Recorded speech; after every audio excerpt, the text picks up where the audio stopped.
बिस्मिल्लाहिर्रहमानिर्रहीम। अस्सलाम वालेकुम स्टूडेंट्स। आज हम चैप्टर नंबर 13 जो है उसको स्टार्ट कर रहे हैं, जिसका नाम है इम्यूनिटी। इसमें हम 3 लाइंस ऑफ डिफेंस जो है उसको हम पढ़ेंगे। तो जो हमारी बॉडी है वो हमें जो इम्यूनिटी प्रोवाइड करती है वो 3 लाइंस ऑफ डिफेंस जो है उसके ज़रिए से प्रोवाइड करती है। और वो कौन कौन सी हैं? सबसे पहले फर्स्ट लाइन ऑफ डिफेंस, ये इसको हम कहते हैं नॉन स्पेसिफिक डिफेंस है। नॉन स्पेसिफिक डिफेंस क्यों कहते हैं? इसलिए कि ये हमें हर किस्म की जो माइक्रोबियल इन्वेजन है उससे क्या करती है, ये हमें बचाती है। यानी कि चाहे पैथोजिन आपका बैक्टीरिया है, चाहे वो वायरस है, चाहे फंजाई हैं, कोई भी तीनों में से हो, तो ये हमें क्या करेगी, ये उनके ख़िलाफ़ इम्यूनिटी प्रोवाइड करेगी। इसके बाद जो है वो सेकंड लाइन ऑफ डिफेंस जो है वो भी नॉन स्पेसिफिक है। और उसमें क्या क्या चीज़ें आ जाती हैं? उसमें फेगोसाइटोसिस आएगी, प्रोटेक्टिव प्रोटीन्स जिन्हें हम साइटोकाइंस कहते हैं, फीवर है। इसके बाद एनके सेल्स क्या होते हैं? Natural killer cells. और उसके बाद इन्फ्लेमेशन। ये चीज़ें हैं कि जिनसे हमें सेकंड लाइन ऑफ डिफेंस जो है वो क्या करेगी, हमें जो है ये पैथोजिन्स हैं इनसे प्रोटेक्ट करेगी। इसके बाद थर्ड लाइन ऑफ डिफेंस जो है उसमें क्या होता है, स्पेसिफिक या एक्वायर्ड इम्यूनिटी आ जाती है जिसको यानी हमारी बॉडी जो है वो क्या करेगी कि जब वो फर्स्ट 2 लाइन से जो पैथोजिन जो है बच के आ जाता है, तो फिर क्या होता है कि थर्ड लाइन ऑफ डिफेंस जिसको हम इम्यून सिस्टम कहते हैं वो काम करता है। और वो क्या करता है, उसको 2 तरीक़ों से किल करता है। एक तो सेल मीडिएटेड रिस्पॉन्स है और दूसरा ह्यूमरल रिस्पॉन्स है। इन दोनों के ज़रिए से क्या करेगा, वो इसको ख़त्म कर देगा। और इस तरह से क्या है कि हमारी ज़िंदगी जो है वो क्या होता है कि वो चलती रहती है और हम इन पैथोजिन्स वगैरह से बचे रहते हैं। इन लाइंस ऑफ डिफेंस जो आपकी तीनों लाइंस ऑफ डिफेंस हैं, इनको हम 1 बाय 1 स्टडी करेंगे। तो सबसे पहले हम फर्स्ट लाइन ऑफ डिफेंस जो है उसको स्टडी करेंगे। जैसे मैंने पहले भी कहा कि जो फर्स्ट लाइन और सेकंड लाइन जो है, यानी फर्स्ट 2 लाइंस जो है वो नॉन स्पेसिफिक डिफेंस प्रोवाइड करती हैं। यानी कि ये डिफेंस आपको प्रोवाइड करेंगी against all kinds of microbial invasions, यानी हर तरह के माइक्रोब्स हैं उनसे आपकी हिफाजत करेगी, चाहे वो बैक्टीरिया हों, चाहे वो वायरस हों, चाहे वो फंजाई हों। अब ह्यूमन बॉडी जो है वो इस काम को करती कैसे है, ज़रा उसकी डिटेल में चलते हैं। तो सबसे पहली तो बात यही है कि माइक्रोब्स को एंटर होने ही ना दिया जाए बॉडी में। तो इस काम को कौन करता है कि हमारी एक्चुअली जो है वो बॉडी जो है उसमें 2 सर्फेसेस हैं कि जो एनवायरनमेंट को एक्सपोज्ड है। और वो कौन सी हैं? एक तो स्किन जो है वो डायरेक्ट इन कांटेक्ट है विद द एनवायरनमेंट, और हर तरह के कोई भी माइक्रोब्स वगैरह हैं वो उस पर लैंड कर सकते हैं। इसके बाद दूसरी जो चीज़ है वो क्या है, म्यूकस मेम्ब्रेन्स है। और वो 2 सिस्टम्स हैं जिनमें म्यूकस मेम्ब्रेन्स हैं कि जिनका डायरेक्ट रिलेशनशिप जो है वो एनवायरनमेंट से वो है। एक तो डाइजेस्टिव और दूसरा रेस्पिरेटरी ट्रैक। इन दोनों का जो है वो डायरेक्ट लिंक होता है एनवायरनमेंट के साथ। तो हम इनको अब ये 1 बाय 1 इन सबको हम डिस्कस करेंगे। सबसे पहले स्किन आ जाती है। स्किन जो है ये इम्पेनिट्रेबल बैरियर है अगेंस्ट माइक्रोबियल इन्वेजन। यानी इम्पेनिट्रेबल का क्या मतलब है कि जो, और बैरियर क्या होता है जो रोके किसी चीज़ को। तो इम्पेनिट्रेबल बैरियर क्यों कह रहे हैं? क्योंकि जो इंटैक्ट स्किन होती है उससे माइक्रोब्स जो हैं वो क्या होते हैं कि वो आपकी बॉडी में एंटर नहीं हो सकते। एंटर कब होते हैं कि जब वो किसी तरह से डैमेज हो जाए, जैसे कोई इंजरी हो जाए या कोई मसला हो जाए, तो फिर वो एंटर हो सकते हैं, अदरवाइज़ नहीं हो सकते। तो स्किन जो है इसमें क्या होता है कि इसमें 2 लेयर्स है, एक है एपिडर्मिस और दूसरी डर्मिस। एपिडर्मिस जो है ये सुपरफिशियल लेयर होती है, मल्टीपल सेल थिकंड होती है, यानी कि इसके अंदर कई सेल्स की लेयर्स होती हैं। और ये सुपरफिशियल मीन्स कि ये बाहर वाली है। मोस्ट सेल्स जो हैं उनमें क्या होता है कि केराटिन प्रेजेंट होती है, एपिडर्मिस की जो सेल्स हैं। तो केराटिन जो है वो क्या है कि प्रोटेक्टिव प्रोटीन है असल में, कि जो क्या करेगी, आपकी जो स्किन जो है वो उसकी हेल्प करती है। इसी तरह से जो है वो इसमें एक और चीज़ भी आ जाती है, और वो क्या है कि जो है आउटर सरफेस जो स्किन की जो है उसमें क्या होते हैं, ड्राई डेड सेल्स होते हैं। ड्राई डेड सेल्स जो हैं वो आप कैसे जो है सेव करेंगे इनसे, माइक्रोब से, कि एक्चुअली कोई भी माइक्रोब अगर आपकी स्किन के ऊपर लैंड कर जाता है ना, तो उसको वाटर भी चाहिए, उसको न्यूट्रिएंट्स भी चाहिए। लेकिन जो सेल्स जो हैं आपके बाहर वाले, आउटर सरफेस के वो कैसे हैं, वो ड्राई डेड सेल्स हैं, यानी कि ड्राई हैं तो इसका मतलब है मॉइस्चर नहीं मिलेगी, वाटर नहीं मिलेगा, और डेड हैं तो उसकी वजह से न्यूट्रिएंट्स भी नहीं मिलेंगे। तो उसकी वजह से क्या होता है कि आपको स्किन प्रोटेक्शन देती है, और वो जो माइक्रोब्स वगैरह हैं वो क्या होंगे कि वो आपकी बॉडी में एंटर नहीं हो पाते। इसके बाद जो नेक्स्ट लेयर आ जाती है वो है डर्मिस। डर्मिस जो है ये इनर प्रोटेक्टिव लेयर है, और ये क्या होगा कि ये कंपैरेटिवली थिक होती है। कंपैरेटिव थिक मीन्स कि एपिडर्मिस की निस्बत ये जो है वो ज़्यादा थिक होती है। अब इसके अंदर जो डर्मिस है इसमें आपको क्या क्या चीज़ें मिलेंगी, तो इसके अंदर ये फिगर में देख लें कि सबसे पहले ये ग्लैंड्स हैं, ये देखें ये सीवेशियस ग्लैंड, ये फिर ये स्वेट ग्लैंड्स हैं, तो इसमें ग्लैंड्स प्रेजेंट हैं। इसके अलावा जो है वो आप देख सकते हैं कि इसके अंदर जो है वो हेयर फॉलिकल्स हैं, ये जहाँ जिसके अंदर से ये हेयर निकलता है, ये देखें ये हेयर फॉलिकल है। और इसके अलावा जो है इसके अंदर रिसेप्टर्स होते हैं, नर्व्स होती हैं, और ये आप ब्लड वेसल्स भी देख सकते हैं इसके अंदर। ये जो ब्लू वाली है ये वेन है, और जो ये रेड है ये क्या है, ये आर्टरी है, तो ये भी इसके अंदर प्रेजेंट होते हैं। अब ये जो डर्मिस है ना, इसके अंदर जो है वो आप देखें कि इसके अंदर ग्लैंड्स जो प्रेजेंट हैं, ये सीबेशियस ग्लैंड्स ये वाले, ये क्या करेंगे कि ये एक ऑयली सब्सटेंस रिलीज़ करती है, इसको हम सीबम कहते हैं। और ये क्या करेगा कि जो हेयर आपके होते हैं, ये इसके ऊपर जो आप देखा बाल जो चमकते हैं आपके खास तौर पर किसकी वजह से, और स्पेशली जब कोम वगैरह करते हैं तो उस वक्त भी, तो वो एक्चुअली वो इस ग्लैंड की सिक्रीशन की वजह से है कि ये सीबम प्रोड्यूस करते हैं, जो कि ऑयली सब्सटेंस है, जो कि आपके बालों को जो है वो क्या होता है कि वो चमक भी देता है और उनको हेल्दी भी रखता है। इसके बाद ये स्वेट ग्लैंड्स हैं, ये क्या करेंगे कि ये भी जो है ये स्वेट रिलीज़ करते हैं, जो कूलिंग इफ़ेक्ट भी देता है और ये भी आपको प्रोटेक्शन देगा। तो लेट्स सी कि ये देगा कैसे।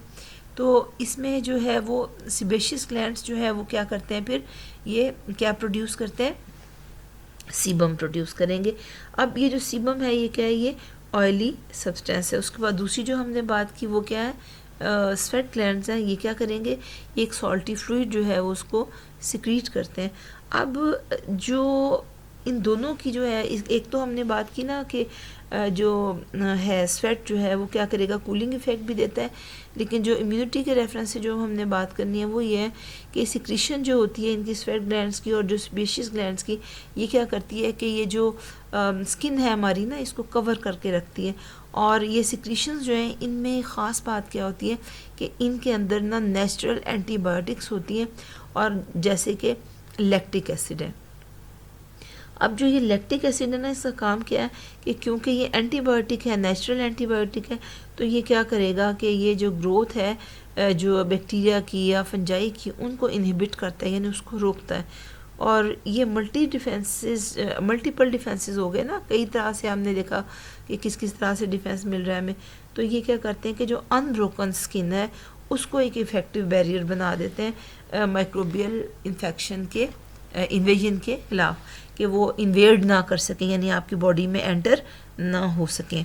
अब इसके बाद जो है वो यहाँ एक और चीज़ भी देख लें कि जो स्वेट ग्लैंड है ये डर्मिस में ही नहीं है, ये हाइपोडर्मिस में भी प्रेजेंट होता है। हाइपोडर्मिस डर्मिस के भी नीचे होती है, और इसमें मोस्टली जो है ना ये फैट्स वगैरह जो है वो फैट सेल्स वगैरह यहाँ पड़े होते हैं। तो लेकिन जो कुछ स्वेट ग्लैंड्स हैं वो यहाँ पर भी प्रेजेंट होते हैं। इसके बाद दूसरी जो चीज़ आ जाती है वो क्या है, that is epithelium of digestive track, और ये भी इम्पेनिट्रेबल बैरियर है अगेंस्ट माइक्रोबियल इन्वेजन। अब जो जीआईटी है, जीआईटी मीन्स के गैस्ट्रो इंटेस्टिनल ट्रैक जो है उसी को कहते हैं। तो ये इसको कवर किसने किया हुआ है, म्यूकस मेम्ब्रेन ने। अब ये क्या करेगी कि जीआईटी को जो है ना माइक्रोबियल इन्वेजन, उससे जो है वो क्या करती है कि उससे प्रोटेक्ट करती है। और किस तरह से करती है कि ये क्या करेगी कि बहुत कई सिक्रीशंस जो हैं, वेरियस सिक्रीशंस हैं इसकी, जिनके ज़रिए से ये प्रोटेक्ट करती है। और वो कौन कौन सी हैं, सबसे पहले HCl। HCl जो है ये स्टमक में जो है वो प्रेजेंट होता है, और इसको ऑक्जेंटिक या फिर इनको हम पेराइटल सेल्स भी कहते हैं।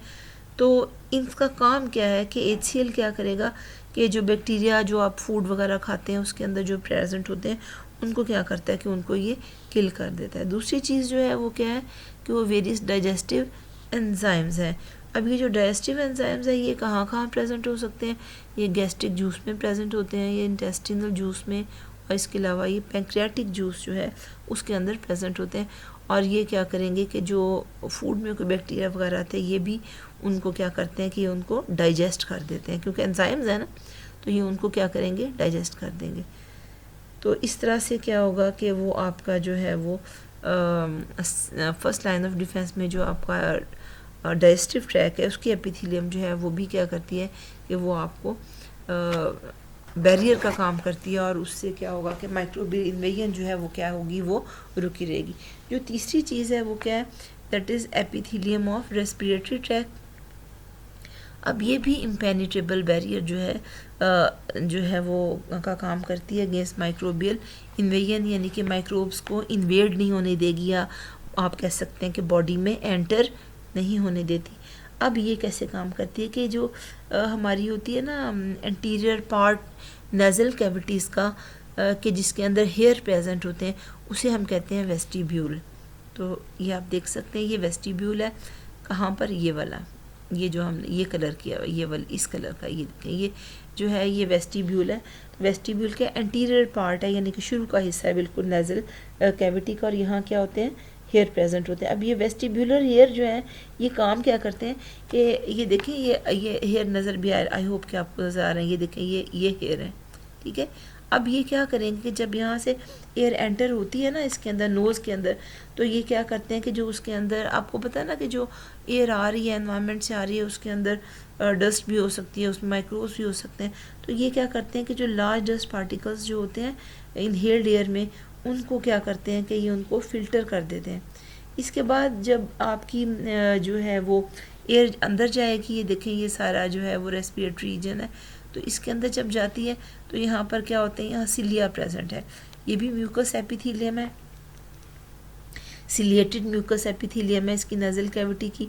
तो यहाँ पर क्या होता है कि जो म्यूकस जो एपिथेलियम सिक्रीट करती है, तो वो देखें म्यूकस जहाँ पर भी है ना रेस्पिरेटरी ट्रैक में, जहाँ जहाँ पर भी है, काम उसका एक ही है, उसने क्या करना है कि उसने एक तो जो है ना जो फाइन डस्ट पार्टिकल्स हैं उनको ट्रैप करता है, और दूसरा काम क्या है कि उसके साथ साथ माइक्रोब्स अगर कोई प्रेजेंट है उनको भी ये ट्रैप कर लेता है। स्टिकी होता है ना, थोड़ा सा हल्का सा स्टिकी होता है, तो उसकी वजह से क्या करता है कि फाइन डस्ट पार्टिकल्स भी और माइक्रोब्स जो हैं इनको भी क्या करेगा कि उनको ट्रैप कर लेगा।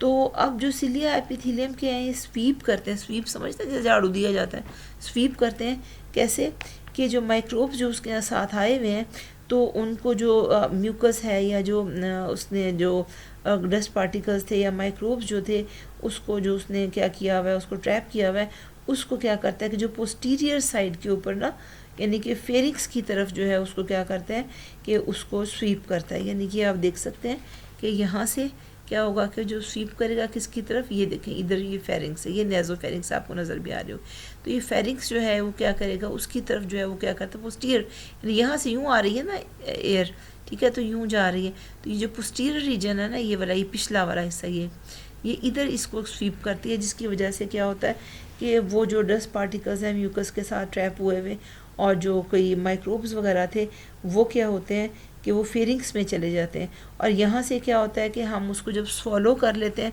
तो वो आपके रेस्पिरेटरी ट्रैक में नहीं जाते, वो आपके डाइजेस्टिव ट्रैक के थ्रू जो हैं वो क्या हो जाएंगे, वो डाइजेस्टिव सिस्टम के थ्रू जो हैं वो क्या हो जाएंगे, वो एलिमिनेट हो जाएंगे बॉडी से, यानी निकल जाएंगे। इसके अलावा जो है वो ट्रेकिया जो है, ये देखें, ये इसमें क्या होता है कि ट्रेकिया के अंदर भी जो है वो और इसके अलावा जो एयर पैसेजेस जो कि हमारे लंग्स में होते हैं, उनमें भी क्या होता है कि वैसी ही जो हमने ऊपर बात की थी, जैसे हमने नेज़ल कैविटी की बात की थी, इसी तरह से यहाँ पर भी सिलिएटेड म्यूकस एपिथेलियम प्रेजेंट होती है, और इसका काम क्या है कि ये भी जो फाइन डस्ट पार्टिकल्स, काम मैंने कहा था ना जहाँ जहाँ भी है काम एक ही है कि जो फाइन डस्ट पार्टिकल्स हैं और माइक्रोब्स वगैरह उनको ये ट्रैप करेगी, और सिलिया इस रीजन में क्या करते हैं, प्रोपेल जब करते हैं तो फ़ौरन पार्टिकल्स को किसकी तरफ, लैरिंक्स की तरफ भेजेंगे, और वहाँ से जब वो फेरिंक्स में एंटर होगा तो वो क्या होगा कि वो वहाँ से वो फिर रिमूव हो जाएगा। तो ये देखें, ये आपको ये म्यूकस की लेयर है, ये इसके बाहर ये देखें ये और इसको जो सेल्स जो सिक्रीट करते हैं ये आप ये देख सकते हैं, ये म्यूकस सेल्स हैं, सिलेटेड म्यूकस एपिथेलियम है ना ये। तो ये स्टेम सेल्स हैं, अनडिफ्रेंशिएटेड होते हैं, जो कि वो कोई भी सेल्स जो बना सकते हैं बाद में। तो ये सिलेटेड जो है कोलमनर एपिथेलियल सेल है ये वाला, इसका जो एपिथेलियम है इसकी। और ये सिलिया आप देख सकते हैं ये। अब ये सिलिया बीट कैसे करेंगे, और ये म्यूकस इसके बाहर जिसमें कि ट्रैप्ड आपको नज़र आ रहे होंगे, इसके अंदर ये देखें ये डस्ट पार्टिकल्स वगैरह या कोई माइक्रोब्स वगैरह। अब ये क्या करेंगे, ये जो सिलिया जो यहाँ प्रेजेंट है, उन्होंने तो क्या किया था, जो आपके नाजल कैविटी में थी उसने पोस्टीरियर रीजन की तरफ यानी कि फेनिक्स की तरफ जो है वो किया था, इसने भी फेनिक्स की तरफ ही भेजना है। लेकिन क्योंकि ये ट्रेकिया है ना, तो ट्रेकिया तो नीचे है और फेनिक्स ऊपर है, तो ये क्या करेगा कि इस तरह से इस रुख के जो है ना, ये जो सिलिया सारे के सारे हैं, ये क्या करेंगे कि ऊपर की तरफ ये जो है ना इस तरह से ये इसको प्रोपेल करते हैं, और ये अल्टीमेटली कहाँ जाता है, ये लैरिंग्स, और लैरिंग्स से कहाँ जाएगा, फेरिंग्स में, और वहाँ से क्या होगा कि स्वॉलो जब आप उसको कर लेते हैं तो वो आपके सिस्टम से अलग हो जाता है। तो इस तरह से क्या होता है कि ये जो तीनों जो हैं यानी कि स्किन और फिर एपिथेलियम और डाइजेस्टिव ट्रैक्ट की और फिर रेस्पिरेटरी ट्रैक्ट की जो एपिथेलियम है, ये क्या करती हैं कि ये आपको जो माइक्रोब्स वगैरह उनसे जो है प्रोटेक्शन प्रोवाइड करती हैं। So that's all for today students.